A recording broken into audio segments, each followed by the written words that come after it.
not to yell when we feel like we've tried every parenting tip under the sun in social media and just nothing has worked. Our kids keep not listening to us. If that is you and you feel like you've tried everything, you've tried all the parenting books and the social media tips and nothing has worked yet, and you still end up there yelling, this podcast episode is for you, because I'm going to, number one, debunk some myths around it. Yes, there are myths around this belief because it's really a belief. Nothing has worked. I've tried everything is the story that we're telling ourselves. And I'm not saying it's wrong. We are going to go and see what's underneath that belief. That is usually some misconceptions about us and about our kids. And after that, I'm going to share with you what has worked for me as a parent in particular, and so many of our clients in HIC Parenting Education, to bring peace to their homes, to break their cycle of yelling and frustration, and to raise emotionally healthy children.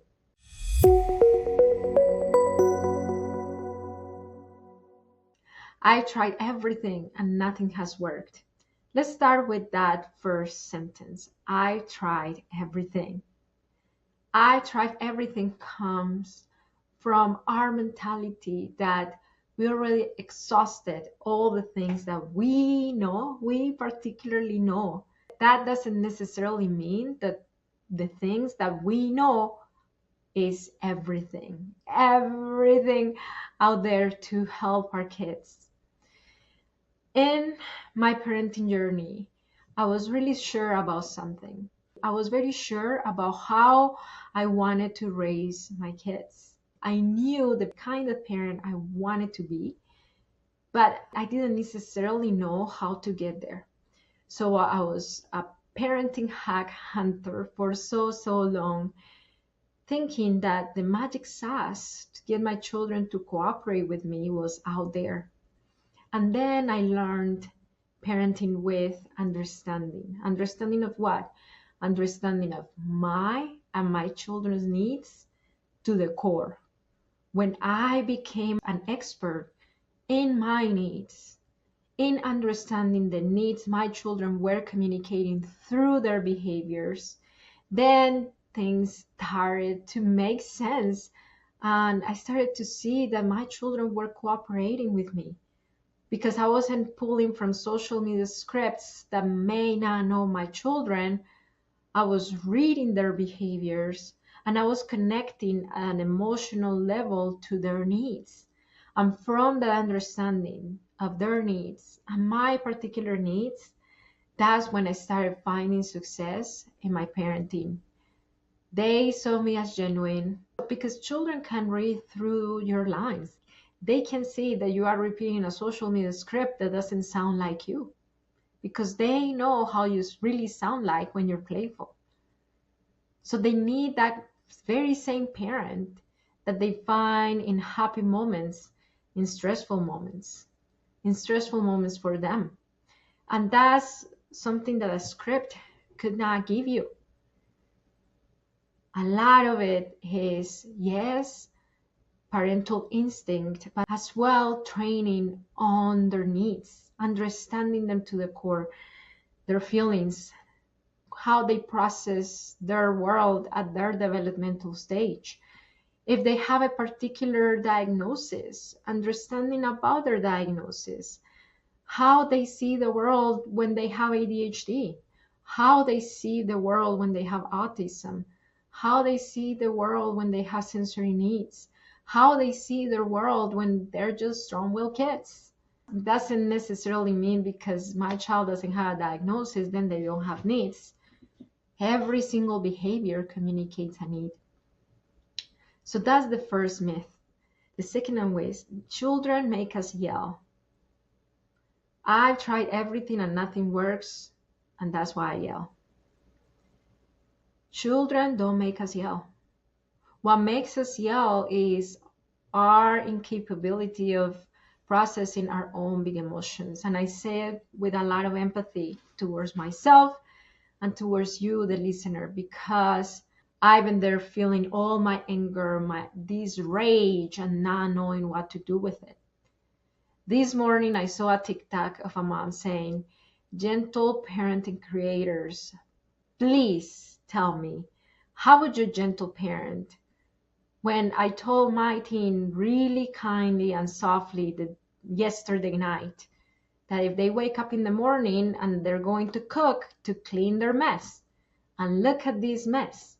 Look at this mac and cheese laying around. How can I remain gentle and respectful if I have this rage inside of me wanting to come out? Yes, sometimes children do things that fires up that rage and anger within us, and that's valid. And it is valid and it is true as well that we have the power to manage that, to process that anger, that sadness, that frustration, that rage in a healthy way instead of taking it onto our kids. So, is it true that our children make us yell? I would say it's true that sometimes we feel angry when our children do things, but our reactions are on us. We are the responsible of the reactions that we have when we feel angry. Nobody makes us yell. We make that decision. Or sometimes we don't even make that decision. Our nervous system just makes the decision for us. And that's the very same thing that we work with our clients in HIC Parenting Education for 14 weeks. We work to rewire the way they engage with their anger and their frustration and their anxiety and their disappointment. So they don't allow their triggers to get the best of them and to run their show, to parent for them. But they're able to get a hold of them, process them in a healthy way, and decide how to engage with their kids. We do that in coaching. And that's basically my invitation. If you feel this anger and you want to stop yelling, but you just don't know how, today, this is Black Friday week, we have 30% off on our Break the Yelling Cycle crash course. This is a mini course, very affordable, and now it's even more affordable because it's 30% off, created to help you master your calm so you can reconnect back with your kids in this stressful moment from the way that you decide, not from the way that your triggers allow you to behave. This is a mini course that contains 3 days of video lessons from me. Yes, each day you have an hour training from me. It is a pre-recorded training. Everything is pre-recorded, by the way. It has pre-recorded coaching session with our clients. So you get to see how us HIC coaches help our clients, our parents directly in breaking this cycle of yelling and bringing more peace to their homes. And number 3, you are going to have each day a workbook to help you with this process. So this is meant to be taken in 3 days. You decide if you want to do it one day or you take each module each day. It's 30% off. All you have to do is open the description of this podcast episode or go to our Instagram or TikTok at HIC Club, or it's in hicparenting.com, and it is there. Let's continue with this episode. Number 3, nothing works for my child. And this kind of piggybacks from the belief of I tried everything. Nothing works for my child. When we say nothing, what do we refer to? Are we referring to consequences? Are we referring to speaking nicely? Are we referring to the scripts that we hear in social media?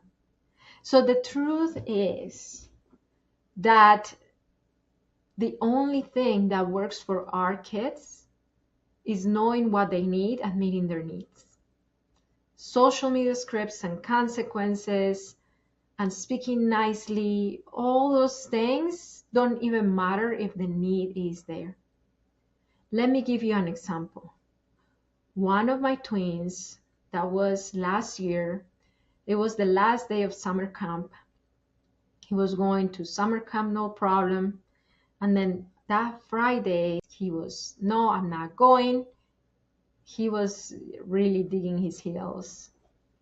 So speaking gently, offering him choices, telling him why we need to go, that mommy needs to work, and then I need you there.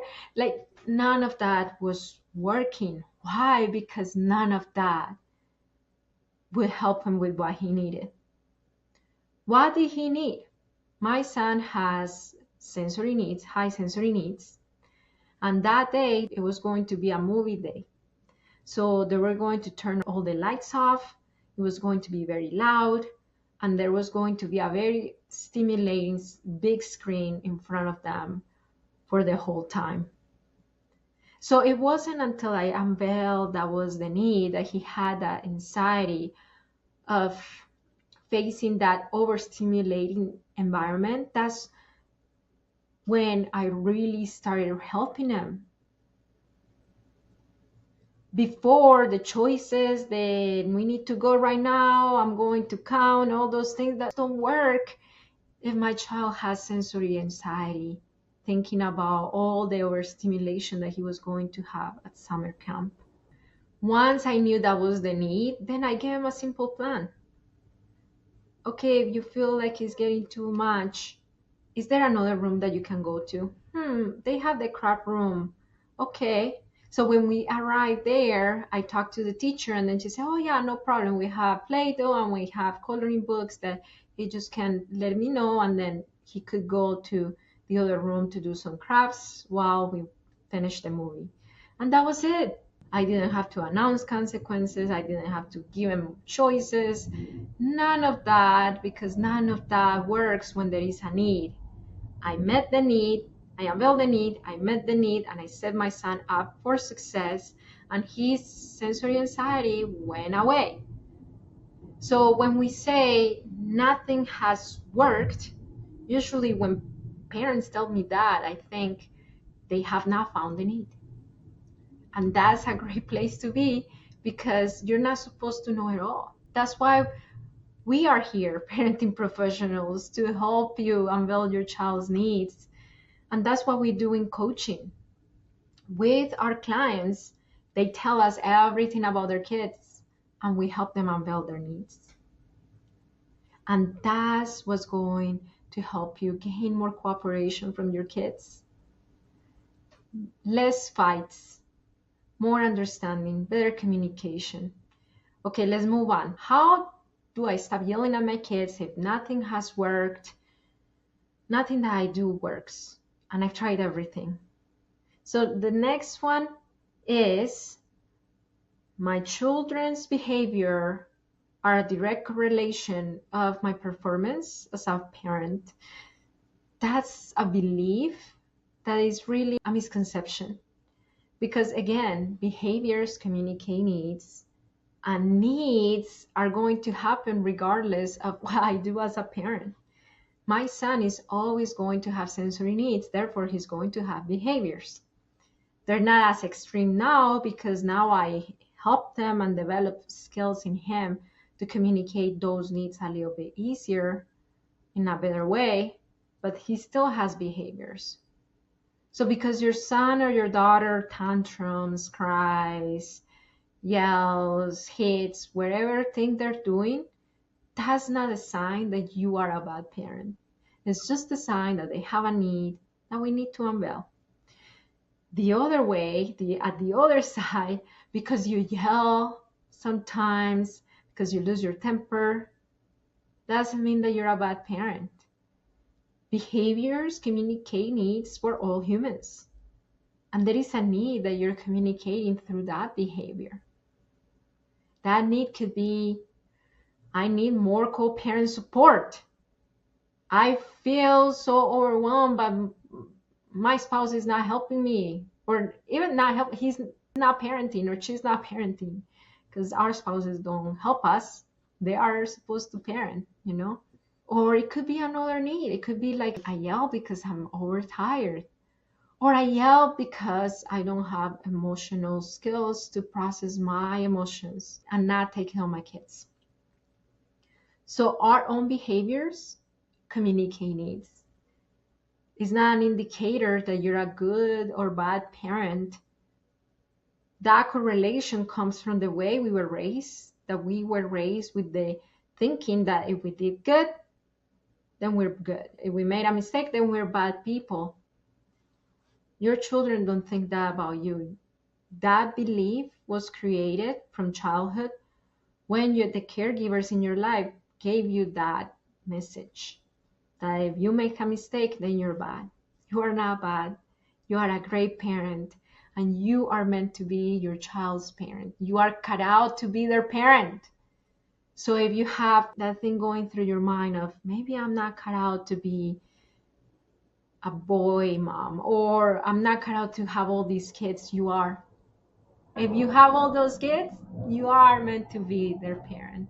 And they depend on you. They do. Okay, so let's go to what works. Number one, I think I've said this so many times, understanding our children to the core. Number two, developing our own emotional skills so we don't take the yelling onto the kid. Number three, consistency. Consistency in responses bring consistency in their responses.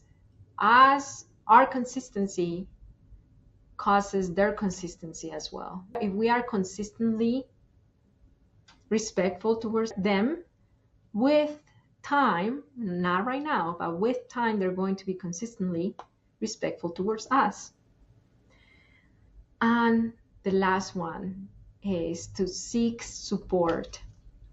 When I didn't know how to unveil my needs, my children's needs, how to achieve more peace, more cooperation, better communication, I accessed parenting coaching professionals to help me. And boy, they did help me. As a mom, neurodivergent mom, who, by the way, I was evaluated for autism last week and I'm still waiting for the results. I needed that support. And support is not an indication that we are failing. It's just the indication that we are owning our parenting and taking responsibility and looking for better ways, for ways to grow and to better support our kids. You are like, Marcela, this is so great, but tell me again, what are the main points? You can find them all on our show notes, hicparenting.com. If you have not followed us in social media, we are on YouTube, on Instagram, on TikTok at HIC Club.